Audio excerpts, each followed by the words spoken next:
Welcome to the DMF. I'm Justin Yance. This is part 4. And I also got I directing has been a series of me getting lucky because I worked with Yeah, them. that's I awesome. I was I was also working with another production studio that was helping me out then, and but Trevor and Eddie were such like allies in this whole thing. Like I Wow. as I continued down that path of directing, you can imagine I was so green and I was working with a lot of men, and I got manipulated and condescended to, put in really dangerous situations multiple times, Yeah. being on these crews that were entirely men. Yeah. And Trevor and Eddie were so much the opposite of that. Like they were so patient with me, and they were so I thought Trevor and able. Eddie were the first one, right? They were your first. Yeah. So they were Oh, the but first ones I worked with, and then I the kept, next one. continuing. And then I would production design for a lot of Okay. student films, and also and I was working with them a In a van lot. down by the river. And their crews were entirely men. And so everything I was learning really on in film was all at the hands of, Man. like, truly I was the only woman on set for like my first two or three films that I after Yeah. that film I directed. And then I got so lucky because I met this girl, Grace Pritchard, who she's now graduated. She was a SCAD student. And Hmm. she and I met through like a series of, just like small town, we would see each other around. And she had started a production studio called Garden House Cinema. And we met because I really wanted to find like a way to meet other women in film. I think I had an intuitive feeling that there was another way to make films than what Yeah. I was doing with these all male crews. Then one girl and 30 men in your Yeah, show. literally. And and since because so Garden House Cinemas, their whole philosophy is being very woman forward and very queer forward. So then I hop onto Grace's set, and Grace's set is entirely women and non-binary people, and there's one guy that's like ACing or something. And when I That's tell rough. you that the culture, and I'm sure like you being on sets, the culture Yeah. and the temperature of intensity was just taken down like Yeah. 10 notches. Like like it felt like on those earlier sets, Yeah. everything felt life or death. And then you get to this set where, she was at least like 7 or 8 years younger than some of those male directors I was working with. And Mm. the way that she was able to run a set and make sure everyone knew, hey, we're not saving lives here. Like, we would like to Yeah. make a beautiful film, but at the end of the day, like, we're all here to enjoy ourselves, to feel creatively fulfilled, and to do our work. And she really showed me this entirely different modality of filmmaking, which I think leaves so much room for every department to be so much more creative and to be so Yeah. much more caring in their work. And her, I Giving through Grace. space, letting people do the job that you hired them to. And like it's okay. Like if someone messes up, let's say there's like a boom in the shot, it felt Yeah. like those earlier directors would be like yelling at the person for getting a Yeah. boom in the shot, and now they're shaking with the boom and they don't want to make any. Yeah. and Yeah. and there's a way that what I loved about Grace is she would always say, "Hey buddy, hey, do you mind if we could just get the boom out of the shot?" And I Yeah. think sometimes, like, Yeah. that scene when you're first starting out directing and you're a woman, you don't want to be seen as weak. And so it almost feels like very weak. But when Yeah. you're a woman and you're first starting out directing, you really don't want to be seen as weak. And it's very terrifying to feel vulnerable. And it's Yeah. unfortunately kind of conflated in this society that like being polite and kind can sometimes be misconstrued as Yeah. weakness. But then just being able to watch Grace direct, and then her AD, who's another one of my best friends, Abigail. This is the other thing. Abigail, so every other AD that I'd worked with previously, so I had worked with ADs previous. The only ADs I'd worked with previously were men, and they were very stereotypically It's like Saturday Night Live. I was gonna mention something about the Saturday Night Live as you were talking about the guys, and you saw how the union guys were in Saturday Night, right? In that movie? Yeah, totally. Where Yeah, where yeah, they're yeah, like for it's sure. like, he's doing all this stuff, and they're just, "Yeah, yeah, we'll get to it. It's not our Yeah, job, so who cares? Keep yeah, laying the bricks out there," you know? yeah, The yeah, for sure. because you were mentioned, like, it's like because you that's how guys, run on that ship like that. They'll just be like, everything is just like they almost forget that it's supposed to be art. They just kind of are Right. very they get into that procedural process. Yeah. That's one of the things I like about Terrence Malick's set is there's not really a script, there's not really anything. He just tells the actors to go and improv, and that becomes a scene. And it can be Yeah, kind of, totally. monotonous at times, but it's an interesting style. And his camera crew is so good that like they don't even have to block anything. They'll just follow him and they'll completely keep Ugh, themselves out of the shot. But I know exactly what you're talking about. I was on a set where yeah. the cinematographer and the director were and I was just like, "Can I have another take? I think I can do." He wouldn't give me another take. He said, "Well, the cinematographer doesn't think we need." I'm like, okay, so I'm nothing, like he was basically the cinematographer running the whole damn thing, and he was very Sure. procedural. There was no trying, and it's like you got to have that procedural process to it, but you also have to have the play around, the Right. space, so that people Yeah. can try things.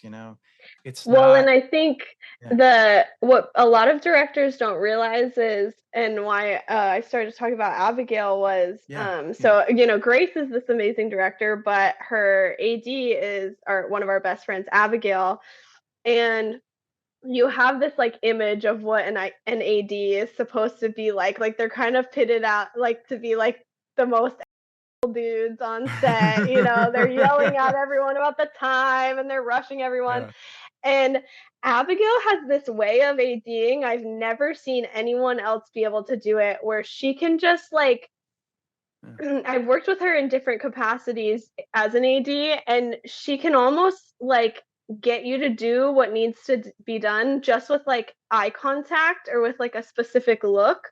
And yeah, I will never forget I was doing PD for a spec ad that Grace was directing, and we were doing these like cool like Oppenheimer type like the sparkly, yeah, particle type shots. And I really wanted we ran out of Alka-Seltzer, but it looked so good in the shot, and I really, really, really wanted to get more Alka-Seltzer. And I looked at Abigail and I was like, "Do I have time to run to CVS right now and get some more Alka-Seltzer while the camera team's setting up?" And she looked at me and she goes, "Girl, if it's what the shot yeah, needs, yeah, yeah, you got time." And yeah, um talking to her about it later, she looked around the room and she assessed in that moment, okay, they're going to take at least 30 minutes to do this. yeah, CVS is 10 minutes away. Like she had all this stuff going through her yeah, brain, but the way that she conveyed it to me was this sort of like it it was so gentle, and it like inspired me. It like lit a fire under my yeah, ass. I was like, "Oh my god, I have it! Like she's gonna let me do it." Whereas like a lot of ads, I think in that moment would have been like, "You don't have enough Alka Seltzer. Like we of yeah. course we don't have time. Yada yada." And like That she had the art as the priority. If it gives us a beautiful shot, then hell yeah, go get the Alka Seltzer. Have you ever heard that story of, what was it? James Cameron was doing, Aliens, and over there, the crew didn't really take him seriously because he was a very young director, and, like, hmm if as soon as it became, like, tea time, they would just stop everything and just drop everything, so I know what you mean with the AD, but the point I'm trying to make is that I think it's very important to work with people that you trust and have that hmm that camaraderie because then you're right. You don't even really have to say much because we're all thinking the same thing. We're all doing that thing. Yeah. Yeah, you got time. like just that Totally. almost mind reading thing because it almost becomes like a not a, well, I guess this is a good option of like a hive mind mentality because we're all working toward hmm the same thing, but that idea and you just hire anybody. Like David Fincher said, that was the mistake he made on Alien 3 is he worked with 20th Century Fox people instead of working with the people he knew, who he Right. trusted. Totally. You know? Because once you've like worked with people like Garden Yeah. House, we had worked on, 4 or 5 sets together over the last year. And so Garden House was mainly, it was Grace Pritchard that founded it, Abigail Cunningham, Kaylee Beam was our DP, and then I would also write, direct, and do production design.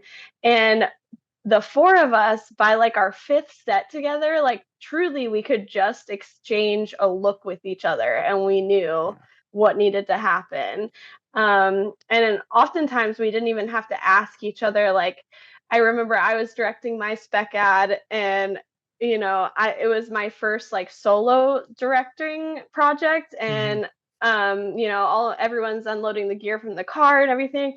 And I remember I look over at Grace, who was the producer on set, and she was pulling the crafty out of the boxes and making it look really aesthetic and nice for the crew to like come pick up their snacks. And I remember having the thought of like, thank God that I didn't have to ask someone to do that. Like, she just knew intuitively the crew is going to eat better today if you pull the things out of the boxes and you make it look like they're allowed to stuff.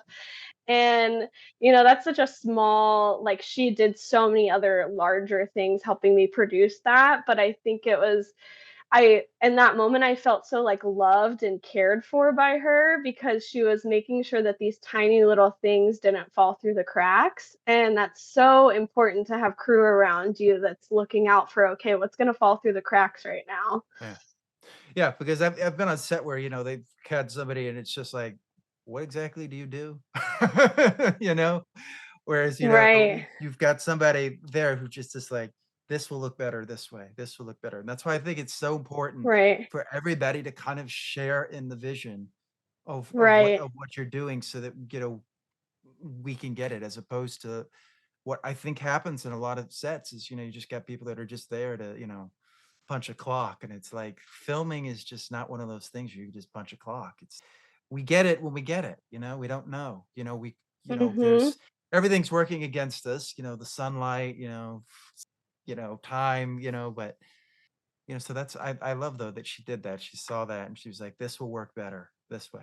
You didn't have to tell her Yeah. that. And It's just that's, like a level of an yeah, emotional intelligence that when you work with people you trust, it really leaves so much extra room for everyone to be creative and for everyone to be artistic. yeah, And when you really feel like you trust the people around you, it is such a game changer for the amount of creativity that you can have on those sets and for like the type of art you can make. And I always think it's so interesting how in many ways all the departments in a film are working against each other, but yeah, also they're of course collaborating.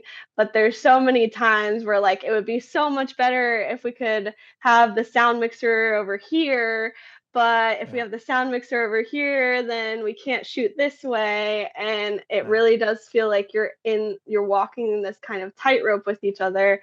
And I think it really comes down to the attitude that people have towards each other. And that's why I think, the more like women and underrepresented groups that we have in film, the more we can have these types of film sets where the temperature is just so much lower, the intensity is so much lower, and we're all here with the hope that we're going to have a good time. We don't have to be martyrs to get the shot. We yeah, can actually enjoy this process and also get a beautiful yeah, shot.